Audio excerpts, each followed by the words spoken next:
What's up guys, I'm Phoenix Master 1 and welcome to my builds guide and banner review of the Attuned Azura banner featuring Azura, Mozu, Yukimura, Hayato and also Candace as the Grand Hero Battle unit. So let us begin with Attuned Azura, who is an Axe Cavalier this time, and she's got Tripad Splitter as her preferred weapon. This gives her +3 speed and she does have Canto Distant Travel +1 built in this weapon. So after warping, she can even canto 4 spaces, which is huge. And at start of turn, if she's within 2 spaces of an ally, then she's able to give herself and the allies in 2 spaces the +6 attack and speed buff, the null follow-up status, and the null panic status. So giving out the null panic status like this is actually really helpful against a lot of the panic units like Hortensia for example, and a lot of sudden panic. So this is going to be protecting your teammates from that. And if she's within 3 spaces of an ally, then she's able to get +5 to herself in the combat. So this is a very supportive weapon. It doesn't really do too much for Azura when it comes to the combat, and most of the time you're just going to be supporting your allies with changing waters as their assist. So this is her preferred dance, and it is just going to be refreshing the target ally and giving them the +1 movement status unless they are a ranged cavalier. In that case, they don't get any kind of +1 movement. And it also gives the insighted status to the target and the allies in 2 spaces of the target. So this is going to be giving you overall 4 status effects. So if you're trying to trigger the prime skill, then this is really helpful. But her support is mainly for the player phasing, as insighted status is going to be active there. And the +1 movement status is going to be helping you just nuke better. And she does come with a tier 4 cantrip skill in attack defense cantrip. So after a refresh skill is used, it is going to be inflicting -7 attack and defense debuff and the sabotage status on the foes in the cardinal direction of the unit and the target ally. So this range is not really all that big, but it's still an improvement compared to the tier 3 version. Though kind of wish that it did something more, but she's basically going to be giving the support to your allies. And because she's an attuned unit, she does come with Mercy Wing Echo, which is basically Wings of Mercy 3. So this kind of skill is going to be good on a lot of Gale Force units in Aether Raids offense. But unfortunately, a lot of really good Gale Force units like Brave Galvig, Winter Edelgard, Brave Marianne, they all have their preferred skills. So you're not going to be able to run this attune skill on those units with their preferred skills, which is a bit of a annoying restriction and definitely limits the usability of this attune skill. But still, there are going to be many units that can run this skill, and the rearmed and attuned dancers are going to be one of them because they can still keep their preferred skill while equipping an attuned skill. So Mercy Wing Echo along with attack defense cantrip is going to be going well with the Clawing Dream support that she can provide with the foe penalty doubler status, and she can also ploy the enemy. So she's definitely one of the better users of it, and so are attuned Penny and attuned Triandra. And you can also run this on Garrick, who is going to be a primary pulsing unit in your Gale Force teams. So this way he's able to pierce the damage reduction by using physical null follow-up in his slot B, and this is going to be helping you Gale Force a lot better against many of the damage reduction units. And you can also run this on Veluria. She's the OG Gale Force unit, and this does allow her to consistently transform to get the full tempo effect. So Beast Agility 4 could be run in her slot B, and then you can get the special charges using attack speed wild. So if you're a big Veluria user, then this is going to be helpful to you. And you can also use any kind of infantry dancer with a tempo 4 skill in their slot B. So this is going to be helping you with the special charges of something like Arcane Xiang, and it is going to be helping you trigger Gale Force a lot easily. And you're going to be running infantry pelt 4 on a lot of these infantry dancers. So the extra HP from Firestorm boost is going to be helping you with that. You can also run this with Paz, which is going to be helping you get past Gatekeeper and Valentine Myrrh. But the thing is that your unit should be able to kill Gatekeeper, otherwise your other units are not going to be teleporting. So you can run this on a red unit so that you can take out Gatekeeper. Taking out Valentine Myrrh is going to be a bit of a tall order for a lot of the units because she can be really bulky, but Paz with Wings of Mercy in your attune skill is definitely a combination that you can do now. And you can also run this on Young Embren. So she is going to be needing to run Poetic Justice so that she can do more damage. So this is going to be enabling the warping of all of your allies, and it can certainly be helpful with a double fury initiator like Winter Edelgard. You can also run this on Rearm Crom and Rearm Lucina, and you're going to be able to keep their assist and also the Snack Force skill, and Arcane Devourer is going to be having the special charges, whereas the Arcane Trima has got the full tempo effect. So both of these things can help you in Gale Forcing and also making use of this attuned skill. Overall, Attuned Azura is a pretty nice refresher, but not exactly going to be standing out compared to a lot of the refreshers that we have got in past couple of years, which are going to be providing just as amazing support. She is going to be unique in the fact that she's able to provide Null Follow-Up and Null Panic at the same time, and she is a Cavalier, so she's going to be having that mobility which can help you in many of the rally traps in Aether Raids defense, and because she's got the counter distant traveled, she's going to be having really good retreat, and she does have offenses with base 45 attack and base 46 speed with a super boon, but she's not going to be entering into the combat all that much, and she's mainly going to be supporting. So not exactly a game breaker refresher, but still useful nonetheless. If you're going to be building her up on a budget, then Moonbow is going to be the special to run, and he can run Drive Attack or any kind of supportive Sacred Seal.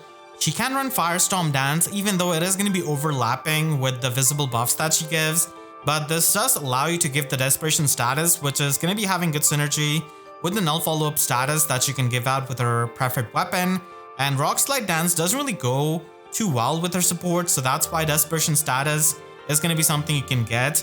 Maybe in the future we get more tier 4 dance skills which can open up the options, and if you're going to be using her as a combat dancer for Gale Forcing, then Arcane Trima is going to be the weapon to be run over her weapon, because she's not really made for combat that much, but at least with Arcane Trima you're able to get the full tempo effect, but you're still going to be needing Emblem Marth and Quicken Pulse and also Asker or Garrick so that he can easily trigger Gale Force with Azura, because she is an Axe Cavalier and it's not really the easiest thing to pulse down those kinds of units, but still she can help in a Gale Force team by providing the Null Panic status, which can be helpful against a lot of the Une teams, and you're also going to be able to get the full Null Follow-Up status, which is going to be helping many of your Gale Force units.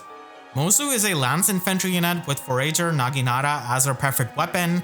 This gives her minus on special cooldown, making Bonfire into a 2 cooldown special, and at the start of turn if her HP is at or above 25%, then she's able to give herself and the allies in 3 spaces the +6 defense and resistance buff and the special charges status.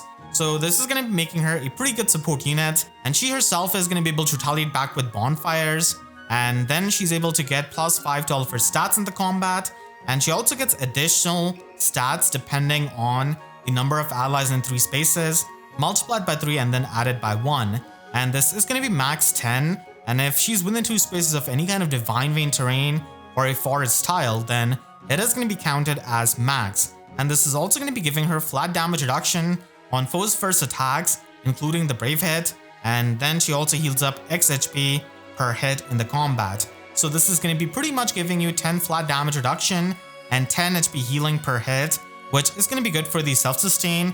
And nowadays we have so much damage reduction piercing that having some kind of flat damage reduction is actually good for an Omni tank, but she's definitely going to be facing competition from Attuned Sita when it comes to being a God Lance unit. And she does have good offenses with 44 attack and 46 speed, and also 41 defense, which is a bit high. She does have the trainee BST, so if you're going to be plus merging her, then it is going to be helping you in arena scoring. And she does come with bonus doubler 4 as her slotty skill, which does have good synergy with the visible buffs that she can get out of her weapon and also her slotsy skill. And she also has a tier 4 version of Bulwark skill, which is going to be giving you the pierceable 40% damage reduction, which is good to have when you're trying to function as an Omni tank. And overall Mozu is going to be still a pretty solid Omni tank because of the flat damage reduction, and now that we have got Lagu's Friend as an option, he's able to stack up a lot of flat damage reduction. If you're going to be using her on a budget, then you can simply give her Null Follow-Up as a Sacred Seal, and she can function as a melee frontliner with her defense. But if you're going to be investing a bit more into her, then Godlike Reflexes is going to be the best special that you can run on her, because it is going to be giving you that unpierceable damage reduction, and with Emblem Ike you can just stack up that unpierceable damage reduction, and it is going to be having good synergy when you're trying to function as a tank. And you can get Buffer 4 and Attack Speed Finish 3 from the Divine Codes, which is going to be pre-charging Godlike Reflexes, and this is also going to be giving you even more in-combat healing you're still going to be having the phantom speed and the damage reduction from buffer 4, so that's helpful. And because she gives out the special charges status, she is going to be a useful unit in Aether Raids offense on many of the Gale Force teams. So if you don't already use Na or Young Minerva, then Mozu could actually be a pretty nice option to be run with Mercy Wing Echo, and she can run Tempo 4 in her slot B to get the damage reduction piercing and also the Null Guard effect, which is going to be helping her trigger Gale Force. And because she gives out the special charges status in 3 spaces, she's actually able to give your entire team the special charges status, which is a huge relief compared to running Heavy Blade or Flashing Blade on many of your Gale Force teams. So this is also something you can do if you're not really trying to Omni Tank with her. But if you want to Omni Tank in the long run, then Lagoo's Friend is going to be the absolute best slot B skill for her, because it is going to be giving her the flat damage reduction based on her defense, which is high, and she can be run with Godlike Reflexes because there is no cooldown requirement when it comes to the defensive specials with Lagoo's Friend 4. So she's easily able to trigger Godlike Reflexes and tank really hard with all of these flat damage reduction skills, and she already gets 10 flat damage reduction from her weapon, which is going to be going really well when you're going to be Omni tanking. And you can also run Panic Smoke 4 as her slot C skill, which is going to be helping you even more when it comes to Omni tanking. And there are not a lot of attune skills that are going to be good for her. Guard Echo is mainly there, so you can run that. And this is the peak Mozu build that you can run on her, giving her a lot of flat damage reduction and also the damage reduction piercing. Yukimura is a colorless Dagger Cavalier with Perspicacious as his preferred weapon. This is going to be giving him minus in special cooldown, and it is going to be giving the +4 attack, defense, and resistance, and 30% damage reduction piercing to any ally in 7 rows and 7 columns centered on him. So it is definitely taking a reference from his personal skill and giving you map-wide damage reduction piercing, which is actually pretty unique. There's no other unit who gives this in the combat in such a huge range. There's of course Legend Camilla with her damage reduction status, but you need to be near her, and Yukimura is just going to be giving it to all of your allies really easily. So it is something good to have passively. And then for his own combat, he's able to inflict -X attack and defense debuff on the foe, depending on the number of allies in 7 rows and 7 columns centered on him, multiplied by 3 and then added by 6. And this is going to be going up to max 15, so it is going to be helping him as a tanky, colorless Dagger Cavalier essentially. And he also gets the 50% damage reduction himself, and he also gets special cooldown charge +1 per attack.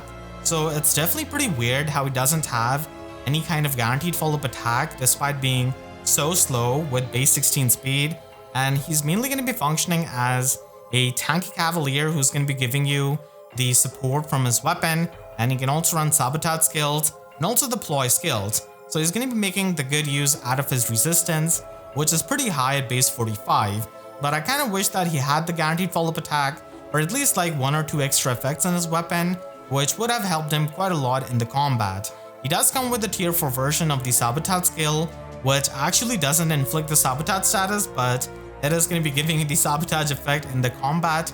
So with his high resistance, this is actually a pretty good skill to have, and as a bulky Cavalier, Fire Flood Boost 3 is going to be giving you that guard effect, which is useful, but there are definitely other options that you can run on him. So overall, Yukimura is going to be a good supportive unit who is going to be missing some effects to really function himself well in the combat. But if we're going to be building him up on a budget, then you can just run any kind of supportive slot C skill on him, and because he has got the Sabotage skill, you can run Still Water for the visible resistance, and Still Water in the slot A is going to be the play to do with a Ploy slot C skill. So this is going to be helping him provide even more support to your allies, and this is going to be giving you the exposure status and the Ploy status to help your allies with, and also helps Yukimura himself because he's mainly going to be functioning as a one-shot unit, as he does lack the guaranteed follow-up attack with the weapon, and lethality can easily be run because he does get the special charges out of the weapon. And if you're trying to go more for the offensive route, then Flared Mirror is going to be the slot A skill to be run with Brash Assault 4. So because he lacks the guaranteed follow-up attack, Brash Assault 4 is going to be giving you that, and you also get the damage reflection, which is going to be helping with how bulky he can be, and this is also going to be giving you some true damage. So Ploy skill is going to be the best lots of skill that you can run on Yukimura, And if you're going to be trying to run a different slot A or slot B skill, then any of these options are going to be working well. Candace is the Grand Hero Battle unit out of this banner, and she has got Lucrative Bow Plus as the inhittable bow.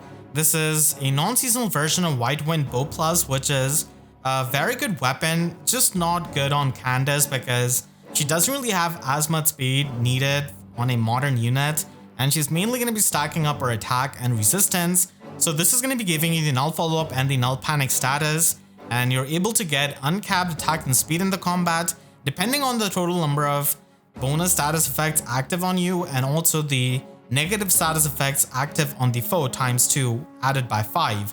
So this is going to be working well when it comes to foddering her, but there are definitely going to be other weapons that you can run on her, and she does have a super boon on her attack, but doesn't really have a super boon in her resistance, and she's pretty much going to be a similar archer to Spring Linhardt and also Will. So she does have a bit less resistance and just allocates a lot of points in her speed compared to these two, which is not really going to be helping her too much.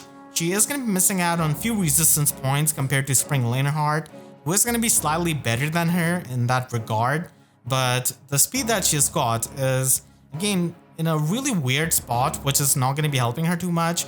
All of these have the same attack stat, but Candace is going to be the easier unit to build up as she's going to be taking less grails than Linhardt, and you're not going to be trying to win the lottery while trying to get her like Will. So it does help if you're trying to build up a high resistance archer, and she can just be run with a budget build with guard, and she does have sorcery blade and defense ploy as the fodder skills, which is not really all that good but still can be helpful for the bridge fodder. So you can just run her with guard on super budget, and I do recommend changing her weapon if you're going to be investing a bit more into her, because she can run Golden Yule Bow, and this is going to be giving you the special jump, and you can also run Special Spiral 4 to pierce through damage reduction, and with her really high resistance, we're going to be able to do a lot of damage with Glacies, so that is going to be the special to be run.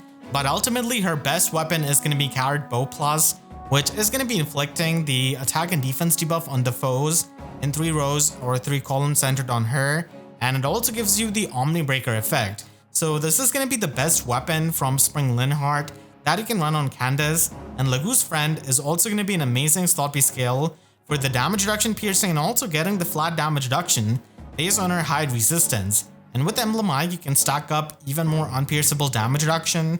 So this is going to be the end game build that you can run on her, and you're going to be able to get the finish skill to get the healing and also get the true damage. And because she's already ploying the enemies, you can try and run some other slotsy skill. Attack Resistance Oath 4 is a decent option, but other options can also be run on her. Hayato is the 4-star focus unit of this banner as a red infantry mage, and he does have Lantern Tome Plus, which is basically the non-seasonal version of Kadean Soren's weapon. So it does give you the unhindered movement and the special charges status. It is not going to be giving you the respiration status like Nambata Beacon. He's mainly going to be stacking up his offenses with base 43 attack and base 45 speed. Both have the super boon, and he does come with Windsweep, which is going to be helping you if you've already foddered off a lot of Joshua from the Grail pool. So at least this is going to be present in the normal summon pool. And comparing him to the recent red infantry mages, he's going to be having the same speed as Halloween Sea Doll, while having the same attack stat as Nabata Tormod, so he's going to be up there when it comes to our recent offensive red infantry mages. And we're probably going to be getting an Arcane Red Tome again, probably in a couple of months, so that could be an option if you're going to be investing in him. But even if you are not going to be using that, you can still build him up on a budget with Null Follow-Up Sacred Seal. So this allows you to double while still getting the sweep effect with Windsweep, and you're definitely going to be wanting to change his weapon. So if you want to run him with Nabata Beacon and get the Desperation status, then that could be done. And you can also trigger Glimmer on your double, and you can use Flash Barrow as the slot A skill. Magical Null Follow-Up is pretty much going to be the best slot B skill that you can run on Hayato, and Attack Speed Oath 4 is going to be a pretty decent slot C skill as well. But ultimately his best build is going to be with Devoted Basket Plus. This is the weapon of Valentine Selena, and it does have pre-combat damage, so getting a lot of pre-combat damage is going to be amazing as an infantry unit, and Flare could be run as the special. With Emblem Marth, this is going to be a 2 cooldown special, which you can easily trigger with Time Pulse 4, and Finish is also going to be giving you that healing and true damage. So this is going to be the endgame build for Hayato, and if you're going to be investing in him, then Devoted Basket Plus is definitely something you can use until we get another Arcane Tome. But until then, Arcane Eclipse is definitely not cutting it when it comes to an Arcane Tome, so these are just going to be better options. You can click the link on your screen right now to check out my breakdown of this month's weapon refines, and make sure to subscribe and hit the notification bell, because YouTube sub boxes are about as functional as the amount of speed stat of Candace. So that's it, I'll see you guys next time. Thank you so much for watching and have a great day.